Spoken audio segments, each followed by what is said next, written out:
Nakikita niyo bang madilim? Opo. Ngayon, tapos yung mga tao daw malungkot, hindi daw nila kilala si Jesus. Kilala niyo ba si Jesus o si Jesus? O, sino siya? Si Jesus. Okay, para malaman natin kung sino si Jesus, makinig ka. Okay ba yun? Kasi hindi ko pala siya kilala. Ngayon, kilalanin natin siya sa kwento na to.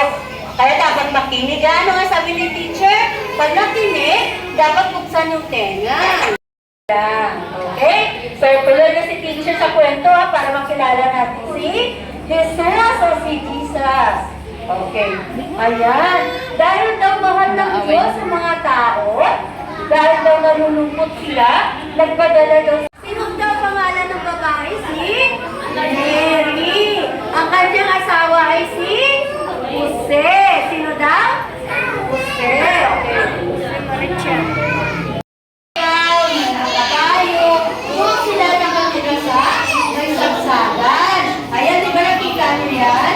Bahayan ng mga hayop. Dahil wala silang magugula, dito na lang muna sila tumuloy. Ayan, di ba kawawa sila, di ba? Ayun. Alam mo ba kung sino yung bata? Sino yung bata? Si Baby Jesus o yung Batang Jesus.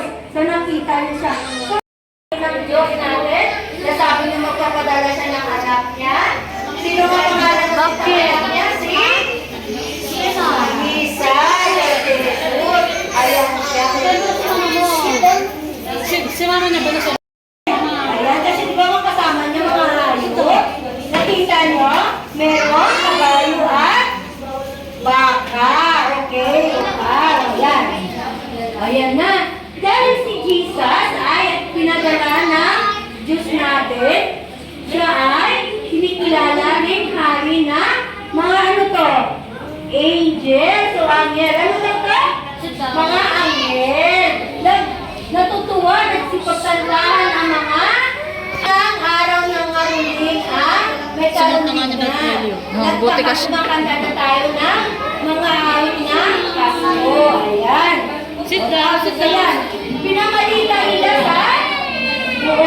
sa buong mundo na pinanganak na daw si Baby Jesus, ang ating tagapagligtas. Kaya siya tinuring na isa hari kasi pag lumaki daw siya, magiging hari siya. Okay? Luna. So, ayan. Dahil hari siya, ayan tuwa yung mga tao.